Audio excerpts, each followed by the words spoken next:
नमस्कार। Trend classes के online platform पे मैं राम सर आप सभी का बहुत बहुत स्वागत करता हूं। जैसा कि आप लोगों को सामने से व्हाइट बोर्ड पर दिख रहा होगा, मैंने कुछ इमेज चित्र बनाए हैं और वो भी यह विश्व का ऐसा कुछ चित्र है जो कि महाद्वीप से रिलेटेड है। और महाद्वीप में जो घास के मैदान स्थित है, क्वेश्चन में हमेशा पूछा जाता है। तो आज बिना समय को गंवाए हुए अपने मंजिल की ओर चलते हैं और देखते हैं कि घास के मैदान विश्व में जो पाए जाते हैं वो कौन से ठंडे हैं और कौन से गर्म घास के मैदान हैं। अर्थात शीतोष्ण कटिबंधीय और उष्ण कटिबंधीय जो घास के मैदान हैं उसको आप बहुत ही आसान भाषा में आज समझ पाएंगे। तो जो भी भाई इस वीडियो पर आ चुके हैं या देख रहे हैं पहली बार, वो एकदम राइट स्थान पर आए हैं और यकीन दिला के कह सकता हूँ विश्व के जो घास के मैदान उसको आप बहुत ही आसान भाषा में समझ पाएंगे। तो आइए चलते हैं, देखते हैं। तो आप लोग जैसा कि जानते हैं कि 0 डिग्री भूमध्य रेखा से 30 डिग्री नॉर्थ, ये कौन सी रेखा है? भूमध्य रेखा या विषुवत रेखा? कौन सी रेखा है? भूमध्य रेखा या विषुवत रेखा है। इस 0 डिग्री भूमध्य रेखा से हम ऊपर की ओर जाते हैं, अर्थात 30 डिग्री नॉर्थ और 30 डिग्री साउथ वाला जो एरिया है यह गर्म एरिया है। क्या है? यह गर्म एरिया है। अगर हम बात करें तो इन दो रेखाओं के मध्य में जो स्थित वाला जो क्षेत्र है ये गर्म क्षेत्र है, और जिसमें आप लोग जानते हैं दक्षिण अमेरिका भी आता है और मध्य अफ्रीका भी आता है और इधर कुछ ऑस्ट्रेलिया वाला जो क्षेत्र है वो भी आता है।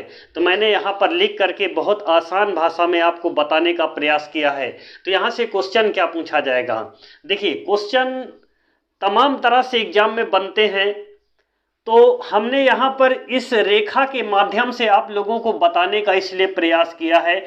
इन रेखाओं के मध्य में, यानी ये 30 डिग्री है, 30 डिग्री नॉर्थ और 30 डिग्री साउथ वाला जो एरिया है, ये क्या है? ये नॉर्थ है और ये साउथ वाला, ये नॉर्थ है, यानी 30 डिग्री नॉर्थ और 30 डिग्री साउथ। 0 डिग्री से ले लिया है मैंने यहाँ पर, 0 डिग्री भूमध्य रेखा से 30 डिग्री ऊपर की ओर जाओ और 30 डिग्री दक्षिण में आओगे।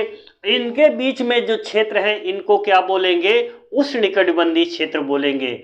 अब उष्णकटिबंधीय क्षेत्रों में उष्णकटिबंधीय जो है घास के मैदान पाए जाते हैं, उनको हम जानने का यहाँ पर प्रयास करेंगे। देखिए, क्वेश्चन में हमेशा पूछा जाता है सवाना घास का मैदान। सवाना घास का मैदान कहाँ पर पाया जाता है? तो आप लोग बड़ी आसान भाषा में बताते हो, अफ्रीका में पाया जाता है। अगर यहाँ से टिपिकल क्वेश्चन बनेगा, कुछ मतलब अंदर से आपको जानने का प्रयास करेगा, तो यह पूछेगा सवाना घास का मैदान किस प्रकार के घास का मैदान है, या उष्णकटिबंधीय या शीतोष्णकटिबंधीय घास का मैदान है। तो आप इन ऐसे डायग्राम से आप तुरंत समझ जाओगे कि यहाँ ये गर्म वाला एरिया है। तो इसका मतलब है सवाना कहाँ पर पाया जाता है? यह मध्य पूर्वी अफ्रीका में, मध्य पूर्वी अफ्रीका वाला जो क्षेत्र है यह गर्म क्षेत्र है, और यहाँ पर सवाना जो घास का मैदान है यह गर्म घास का मैदान है। अब देखिए, इसी अफ्रीका में ही याद रखिएगा एक घास का मैदान है जो ठंडा घास का मैदान है। क्या है? ठंडा है, क्योंकि यह दक्षिण अमेरिका में, साउथ यानी दक्षिण अमेरिका में पाया जाता है, जो कि आप देख रहे होंगे कि 30 डिग्री से नीचे है। कहाँ है? 30 डिग्री से ये नीचे एंगल की ओर है, तो 30 डिग्री से ऊपर या नीचे जाने पर ठंडा वाला प्रदेश शुरू होता है। याद रखिएगा, मेरी बातों को एकदम से गौर से देखिएगा। 30 डिग्री यहाँ पर है, तो इस 30 डिग्री से हम ऊपर की ओर जाएंगे तो ठंडा, और ये 30 डिग्री से जब हम नीचे की ओर आएंगे तब भी ठंडा प्रदेश हमको मिलेगा। यानी कि 30 डिग्री, 0 डिग्री से 30 डिग्री तक गर्म है, 30 डिग्री के बाद आओगे तो ठंडा शुरू होता है। तो आप लोग देखेंगे कि वेल्ड जो घास का मैदान है ये दक्षिण अफ्रीका में है। कहाँ पर है? वेल्ड दक्षिण अफ्रीका में है, और ये ठंडा घास का मैदान है। अगर हम बात करेंगे तो यह शीतोष्ण कटिबंधी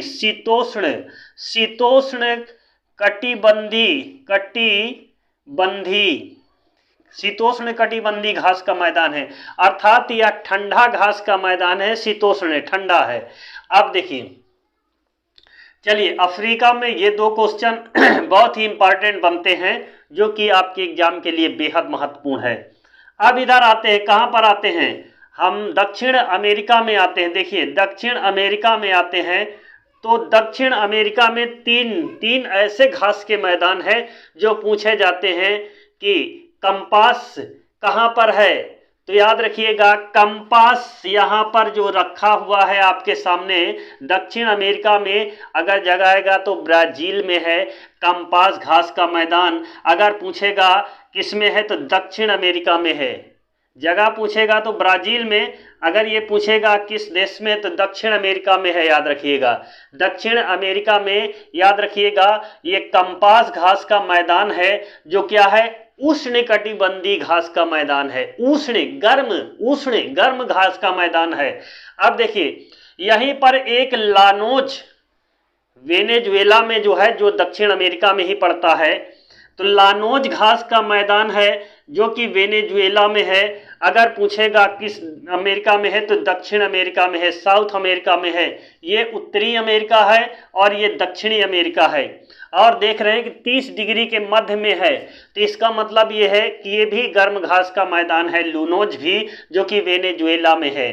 अब देखिए, एक घास का मैदान यहाँ पर मैंने लिखा है, कौन सा है, सेल्वास, जो अमेजन नदी के तट पर स्थित है। सेल्वास घास का मैदान, ये भी गर्म घास का मैदान है, उष्णकटिबंधीय घास का मैदान है। क्या है सेल्वास? उष्णकटिबंधीय घास का मैदान है जो दक्षिण अमेरिका में स्थित है। तो 3 दक्षिण अमेरिका में और एक मध्य अफ्रीका में, और नीचे आओगे तो ये ठंडा वाला है वेल्ड, जो कि अफ्रीका में। अब देखिए और कौन सा है, और देखिए यहाँ पर आइए, ये देखिए ऑस्ट्रेलिया सबसे छोटा, ऑस्ट्रेलिया महाद्वीप में आप देखिए, ऑस्ट्रेलिया में एक घास का मैदान है जिसका नाम है डाउन्स। क्या है? जिसका नाम है डाउन्स। डाउन्स क्या है, या उष्ण है कि शीतोष्ण है, तो आप रेखा देख करके समझ सकते हैं कि 30 डिग्री के नीचे है, यानी बाहर है, तो इसका मतलब समझ जाइए ठंडा है।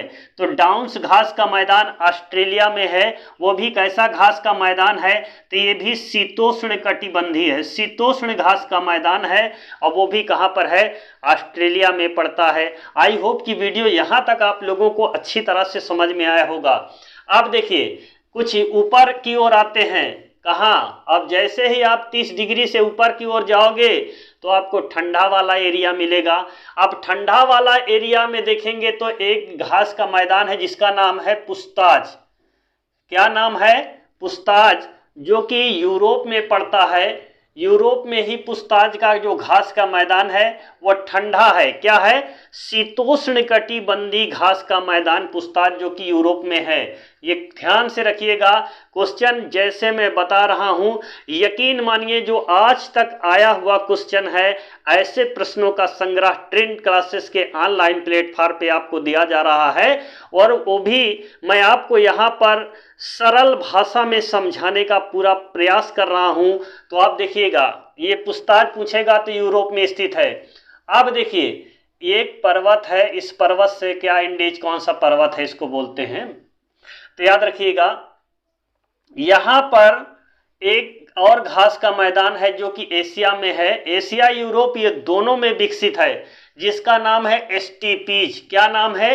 स्टेपीज घास का मैदान। तो अगर पूछेगा कि एशिया में है कि यूरोप में है कि इनमें से दोनों में है, अगर एशिया और यूरोप दोनों दिया है तो याद रखिएगा एशिया और यूरोप दोनों में ये फैला हुआ है स्टेपीज घास का मैदान, इसलिए हम बोलते हैं एशिया और यूरोप में स्थित है। अगर एक ऑप्शन में दिया है तो चाहे आप एशिया दिया होगा, एशिया का तो है, लेकिन अगर यूरोप दिया है तो दोनों को मिलाकर उसी पर टिक करना है आपको। अब देखिए, इसी के नीचे आप आएंगे तो चाइना, जो हमारा ये वाला एरिया पड़ता है। देखिए, मैंने यहाँ पर नक्शा नहीं बनाया कि आप नक्शा देखिएगा, मैं आपको केवल समझाने के लिए इसको अलग तरीके से बताने का प्रयास किया है। देखिए, चाइना में एक घास का मैदान है जिसको बोलते हैं मंचूरियन। वैसे मंचूरियन आप लोगों ने देखा होगा, ठेले वाले चाट वाले उसमें लिखा रहता है मंचूरियन चाट वाला, या मंचूरियन उसमें बनाते हैं खाना, भोजन, मतलब खाने का उनका जो टाइटल है, कुछ ऐसी चीज़ें बनाते हैं आपको फास्ट फूड ये सब चीज़ें। तो मंचूरियन जो घास का मैदान है वो चाइना में है। कहाँ पर है? चाइना में है। अब देखिए, आप इधर आ जाओ, उत्तरी अमेरिका में आ जाओ। उत्तरी अमेरिका में एक घास का मैदान है जिसका नाम है प्रेयरी। क्या है? उसका नाम प्रेयरी घास का मैदान है, जो कि अगर उत्तरी अमेरिका आता है तो आपको टिक करना है। अगर अमेरिका कनाडा भी आ जाता है तो याद रखिएगा, अमेरिका कनाडा ये दोनों तक में वहाँ तक विस्तार है, तो इसमें दोनों ऑप्शन सही हो जाएगा। प्रेयरी कहाँ है? उत्तरी अमेरिका में घास का मैदान है, लेकिन अमेरिका और कनाडा में भी इसका विस्तार है, तो दोनों देश में इसका विस्तार है, यानी फैली हुई है ऐसी घासें, प्रेयरी घास का मैदान। तो आई होप कि मेरा ये छोटा सा वीडियो आप लोगों को एक क्रांतिकारी की तरह कार्य करेगा। तो आप लोग ऐसे वीडियो को अपने दोस्तों के बीच में शेयर कर दें, आप अपने उन लोगों के बीच में शेयर कर दें जो शायद ऐसे चैनल से जुड़ने में असमर्थ हैं। तो प्लीज़ आप मेरा ये काम ज़रूर करेंगे, तो आप वीडियो को ज़्यादा से ज़्यादा शेयर करें दोस्तों के बीच में। और हमारे चैनल पर यदि आप पहली बार आए हैं तो चैनल को लाइक एंड सब्सक्राइब जरूर कर लीजिएगा। आप लोगों को ऐसे ही महत्वपूर्ण वीडियो लेकर आते रहेंगे। तो आज की क्लास को यहीं पर विराम करते हैं। जय हिंद, जय भारत, वंदे मातरम।